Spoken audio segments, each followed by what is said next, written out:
Boa noite. A gente está começando nossa transmissão aqui.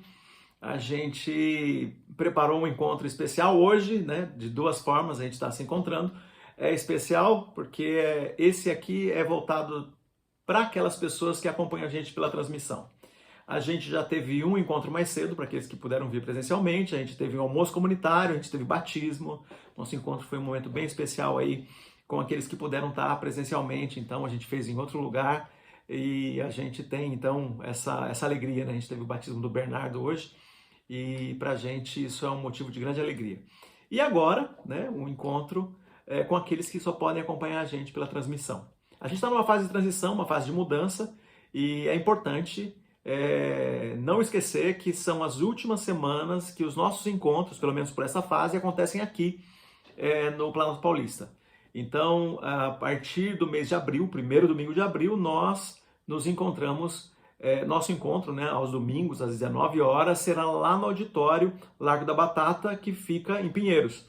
Então, a gente tem uma mudança aí, uma transição que nós compreendemos depois de algumas conversas aí, a gente compreendeu que é uma coisa importante para a gente fazer. A gente está, nesse momento, a gente está estudando dois assuntos que têm uma conexão. Um dos assuntos é espiritualidade em movimento. A gente está trabalhando esse tema nas quartas-feiras, das 8 às 9, a gente tem uma aula, eu dou uma aula falando sobre esse assunto, sobre a espiritualidade em movimento. E o tema, né, a série de mensagens que nós estamos falando aos domingos, a cada domingo eu conto a história de uma igreja. Não vou fazer isso hoje, né? A gente está num momento aqui especial, porque a gente teve esses dois encontros, né? A gente está tendo esses dois encontros. O tema é resistência à igreja que permanece. Quase que esqueci o tema. Resistência à igreja que permanece. E a gente, a cada encontro, estuda ou lê sobre uma das igrejas, daquelas igrejas que nós temos no Novo Testamento, e a gente fala sobre isso e o que ela significa e como que ela se mostrou resistente e como essa igreja, a resistência daquela igreja, aquilo que a igreja fez é um elemento importante para a gente como igreja, para a nossa igreja hoje, aquilo que nós podemos repetir, né, um exemplo do que fazer e do que não fazer. Então, ali no Novo Testamento, a gente tem exemplos de como ser ou como não ser, o que nós fazemos ou não fazemos como igreja, seguindo o que os escritores nos contam, né, o que a gente pode ouvir de história.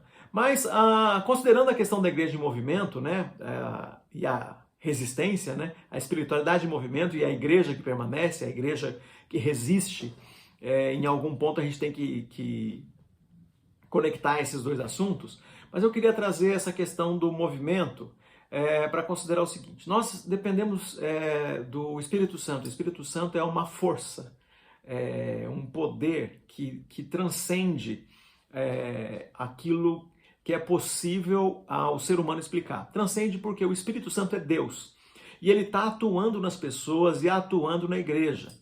Ele tem diferentes formas de atuação. Uma delas, e a gente sempre fala, é essa presença que nos ajuda a comunicar. Estava na comunicação quando inspirou o Evangelho, está na comunicação, está ajudando e continua inspirando e atuando, né? Dando discernimento, dando sabedoria, consolando. Ele continua atuando na igreja de Jesus, continua dando dons, ele está aí ativo. Espírito Santo é Deus ativo em nós, Deus nos dando esse poder para a gente ser uma referência, a referência que esse mundo precisa. Eu considero então essa questão da espiritualidade em movimento, falando assim que a gente precisa da força, do poder do Espírito Santo, porque numa sociedade que está em movimento, está em transição o tempo todo, nós precisamos e devemos depender do Espírito Santo de Deus para avançar também nas mudanças que são necessárias, para discernir, para avançar, para aprender, para transformar. Isso é um processo natural que nós precisamos entrar. E compreendendo isso, né, que nós estamos nos relacionando com Deus que está em movimento. Então não tem sentido a igreja, na hora que ela está se apresentando e se relacionando com a sociedade, ser um movimento estático, né, um movimento parado. E a gente vê que de muitas formas a igreja tem sido alguma coisa tacanha, parada, estática, que não está avançando no tempo, né, compreendendo o tempo e trazendo tudo que a gente precisa, né, tudo que a sociedade precisa para discernir, para viver essa transformação. Então a gente vê de muitas formas a igreja sendo estática, a igreja se apresentando como uma força que puxa para a tradição, que puxa para o conservadorismo, no sentido negativo de tudo isso, que é trazer elementos onde as pessoas parecem que fazem quando chegam perto de uma igreja, quando chegam perto de uma pessoa igrejeira, de uma pessoa religiosa, ela parece que viaja no tempo. Viaja no tempo porque o linguajar é estranho, né, confuso, no sentido de ser um linguajar antigo, de ser um uso de palavras que às vezes nem conectam direito com o que a gente está vivendo hoje, e até em outros elementos, né, que a igreja em muitos lugares ela acaba virando mais um lugar de visita, né, um lugar para você tirar foto na frente, e sendo muito pouco um lugar de transformação, um lugar onde é um abrigo para o mundo, né? Ela acaba sendo um abrigo do mundo. Então tem gente que entra lá para ficar escondido. Na verdade, a igreja não é esse lugar. A igreja, se ela tem um lugar próprio, ela devia ser esse lugar onde ela abriga as pessoas que estão acreditando ou que estão vivendo uma transformação, que estão se movimentando, que passam por ali, não que vivem ali, não que se escondem ali, não que vêm ali para se esconder das transformações que estão acontecendo, mas vão até ali para aprender como é que você lida com as transformações que estão acontecendo o tempo todo. Então essa ideia de ser conservador e gente apegada demais ao tradicionalismo é muito negativo. Uma das coisas que a gente vê nesse apego todo é fácil de você viajar no tempo quando você vai a uma igreja. Me refiro a qualquer uma delas, né? Falando das igrejas cristãs, qualquer uma delas. Você entra em algumas delas, você viaja no tempo, né? Você quer viajar 100 anos? Em algumas igrejas aqui no Brasil, católicas, você entra e viaja 100 anos. Você quer viajar 90 anos? Em alguns templos evangélicos também, protestantes aqui no Brasil, você faz essa viagem de 90 anos entrando dentro de um templo, porque ele tem móveis, ele tem uma estrutura, uma arquitetura dessa viagem.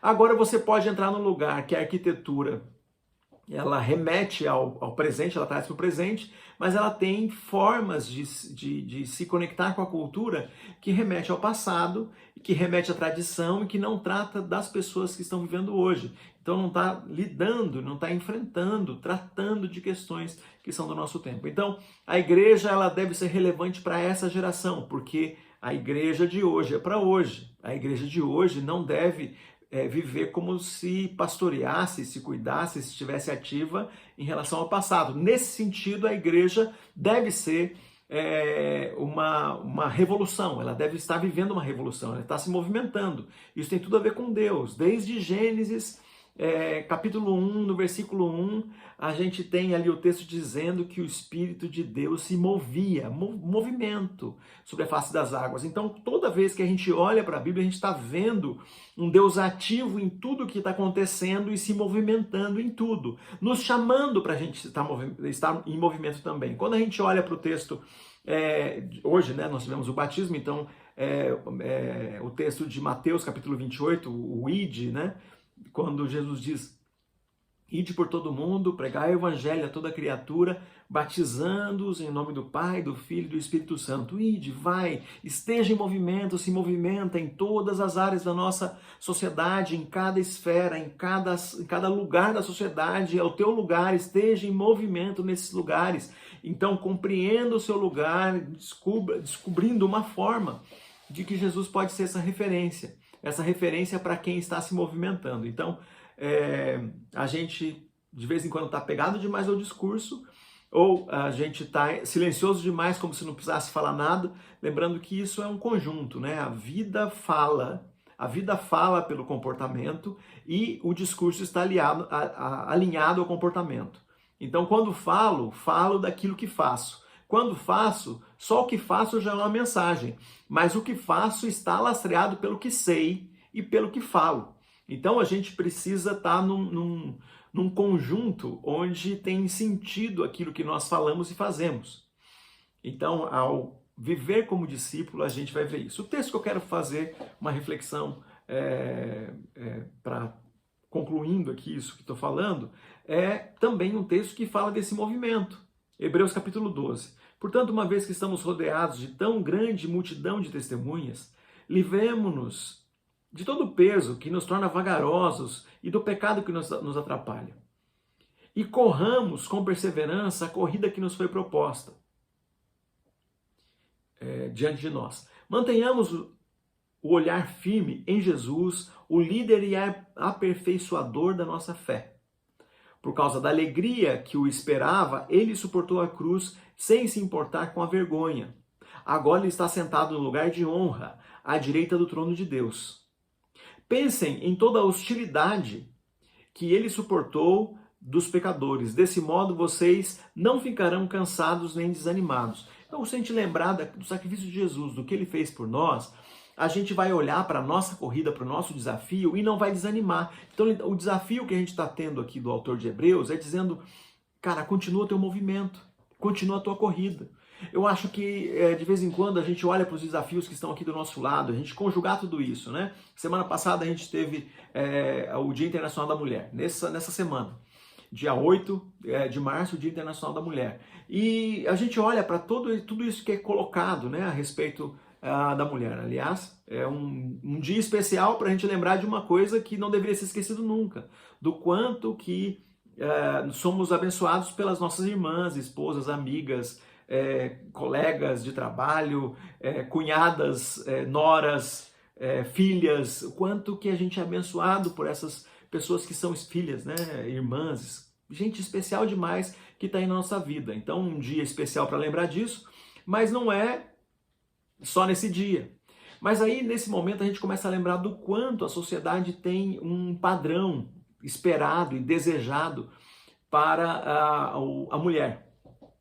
E aí a gente começa a ler e a perceber o quanto isso está distante do que seria o ideal, do que seria o mínimo razoável. E a gente pode pensar também qual é o tamanho do desafio que nós temos, né, para a gente andar como discípulo de Jesus. Então, quando a gente olha para os desafios, né, que um ser humano tem no dia a dia, então considerando aqui os desafios que um homem com a minha idade, um homem com a família que tem, os desafios que tenho para o dia a dia.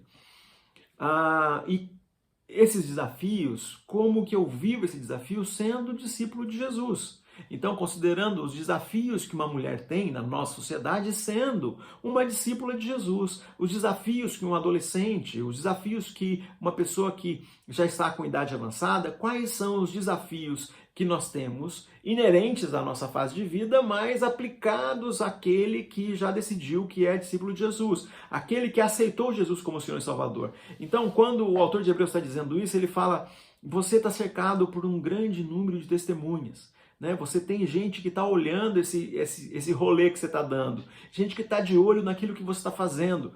A gente pode pensar nas testemunhas que nós temos, testemunhas do tempo, né? Gente que já passou, né? Gente que já viveu tudo isso. E a gente olha para toda a situação, gente que está olhando para a gente, né? Testemunhas que estão aí no nosso entorno, gente que convive, que trabalha, gente que tem a mesma fé, gente que não tem fé alguma. Então, o desafio que nós temos, né? Livremos-nos de todo o peso que nos torna lentos e vagarosos. O pecado que nos atrapalha. Tem uma coisa que pode estar atrapalhando muito você ser essa igreja que resiste, ser a igreja da resistência, ser a igreja que permanece, ter uma espiritualidade ativa, uma espiritualidade proativa. O que é que está te segurando? O que é um peso que é um peso desagradável, né? Que está te atrapalhando, que está te tornando vagaroso. Pensa nisso. O que pode ser? A gente sabe que viver não é fácil, mas a gente também sabe que Jesus, ele passou por muito sofrimento e ele considerou a alegria que o esperava, segundo o autor de Hebreus, a alegria que o esperava, sem se importar com a vergonha da cruz, para que ele vencesse a cruz e nos abençoasse. Né? Hoje ele está à direita de Deus. E para a gente considerar isso, pensa na hostilidade que ele suportou, né, dos pecadores. Desse modo vocês não ficarão cansados, nem desanimados. Então, quando a gente pensa em Jesus, o que ele passou pela gente, o sofrimento, o desafio que ele viveu, para que nós, hoje, a gente possa correr sem toda essa carga que nos atrapalha, né? Que nos torna vagaroso, né? Que a gente pode andar sem esse peso. Como que a gente faz isso? Bom, considere então, se você tem alguma coisa que está sendo esse peso que te torna vagaroso. Eu reconheço que algumas coisas a gente vai vivendo e vai carregando e não precisava. Por exemplo, as pessoas aí carregam, né? Tem gente que recebeu uma ofensa, foi ofendido e carrega um peso desnecessário, né? Está envenenado pela ofensa que lhe foi imputada, né? Alguém lhe ofendeu e você fica carregando como se fosse um veneno. Aquele que te ofendeu talvez nem pensa nisso, mas ele está andando por aí e você que fica com esse veneno dentro de você. Isso é um peso. Abre mão desse peso, larga isso, para que você consiga andar mais rápido, para que a sua energia seja plena, para que você não fique carregando peso desnecessário. Então, o desafio que nós temos para essa corrida é essa corrida que nós temos diante de nós, né? Mantenha um olhar firme em Jesus. Jesus, ele é esse que nos ajuda, que nos dá força para perdoar, que nos perdoa os nossos pecados, porque também tem peso que tem a ver com o pecado que nós fazemos. Quando a gente fala de pecado, é bom sempre lembrar que tem o pecado de omissão, saber o que é certo e não fazer nenhum certo não é nenhum errado. A gente sabe como deveria ser e não faz nenhuma das duas coisas, a gente se omite. Tem pecado de omissão, tem pecado de ação. A gente sabe o que é certo e faz o errado. Tem o pecado de palavra. E a gente está olhando para tudo isso, sabendo que Jesus morreu por tudo isso, dizendo, você não precisa carregar isso aí, você não dá conta se você quiser carregar isso aí. E para você poder se mover com agilidade, lembra que Jesus morreu pelos seus pecados. Lembra que Jesus morreu pelos nossos pecados. Você pode confessar os seus pecados, porque Ele é fiel e justo para perdoar todo o pecado que é confessado. E a gente precisa, então, estar nesse processo onde nós olhamos para Jesus, onde nós olhamos para o autor e consumador da nossa fé, para que a gente possa, então, manter, né, esse processo onde eu fixo o olho nele e continuo a jornada. Eu fixo o olho nele e continuo a corrida. Porque se eu olho para trás e fixo o olho naquela dor que eu sofri lá atrás, e fixo o olho naquelas coisas negativas que estão me falando, naquilo que está trazendo, que fazendo com que eu pese, com que eu não consiga, com que eu não avance, eu não resisto, eu não continuo. Então, o meu movimento acaba, o meu movimento para. E tem muita gente que parou pelo caminho, tem muita gente parada no caminho, tem muita gente que não está em movimento, tem muita gente que não está dependendo do Espírito Santo para se movimentar, que não está olhando para Jesus, né? Não está compreendendo que tem uma ação poderosa da Trindade nos direcionando na nossa jornada aqui. Então, o meu desafio para você hoje é que você não pare na sua caminhada, que você seja a igreja que resiste, que você viva uma espiritualidade que tem sentido para hoje, que você corra a corrida que foi proposta, como o texto fala. Que você fixe os olhos em Jesus, autor e consumador da nossa fé, que fez de tudo para que a gente não ficasse andando por aí de forma vagarosa, né? Atrapalhado pelo pecado, atrapalhado pelas coisas que as pessoas pecaram contra nós, no sentido de serem usadas para fazer maldade para nós, serem usadas no processo de pecado e de falhas morais que elas têm, falhas de omissão que elas têm, trazerem danos para nós, para que isso não seja alguma coisa que nos controla, nos detém, nos impede o avanço. Que Deus te abençoe, que Deus te dê força e que ao olhar para Jesus, o autor e consumador da nossa fé, você consiga se livrar daquilo que está te atrapalhando, para que você consiga se mover, não como quem está vagarosamente se deslocando, mas você esteja correndo a corrida que te foi proposta, cheio de poder, no poder de Jesus, na força do Espírito Santo, com essa espiritualidade que tem sentido, que se movimenta, que é contagiante, né? Uma espiritualidade que é contagiante. Lembra que gente bem resolvida é apaixonante. É apaixonante estar perto de alguém que é bem resolvido, de alguém que está bem. É apaixonante, é apaixonante. Então diga para Jesus, eu quero estar bem. O que é que está me tornando vagaroso? O que é que está me atrapalhando? Eu quero me livrar de tudo isso. Ele veio para que a gente possa viver esse tipo de vida, onde eu avanço livre, eu avanço de um jeito poderoso, eu avanço olhando para o autor e consumador da minha fé, e eu não paro de correr, né? Eu não paro de me movimentar, de viver, de cuidar, de andar, seja porque eu tenho pressões na sociedade, seja por causa das pressões que eu que tem a ver com a idade, tem a ver com o momento, tem a ver com a vida de família, seja lá qual for, eu quero avançar, eu quero depender do poder de Deus e do poder do Espírito Santo para fazer isso. Que Deus te abençoe, que o Espírito Santo de Deus esteja com você. Quero fazer uma oração por você. Senhor Pai Todo-Poderoso, esteja presente na vida de cada um que está aqui ouvindo essa mensagem. Senhor, esteja abençoando, que o discernimento aconteça agora, para que cada um perceba aquilo que está atrapalhando, aquilo que está impedindo a corrida, o pecado que atrapalha, o pecado que nos torna vagarosos, nos torna lentos, para que a gente corra com perseverança a corrida que o Senhor propôs para nós. Esteja abençoando o Senhor, cada pessoa que ouve agora, cada pessoa que está ouvindo através das plataformas de áudio, cada um que ouve, que vê esse vídeo no YouTube, para que o Senhor seja a força que nos dá o poder para viver o nosso dia a dia. Que todos nós avancemos a nossa jornada olhando para o autor e consumador da nossa fé. Em nome de Jesus. Amém. Deus te abençoe e te dê uma ótima semana.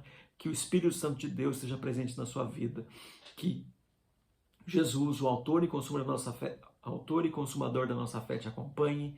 Que o Espírito Santo Consolador esteja agindo através de você e que Deus Todo-Poderoso esteja abençoando e agindo na sua vida, na vida da sua família. Tenha uma boa noite.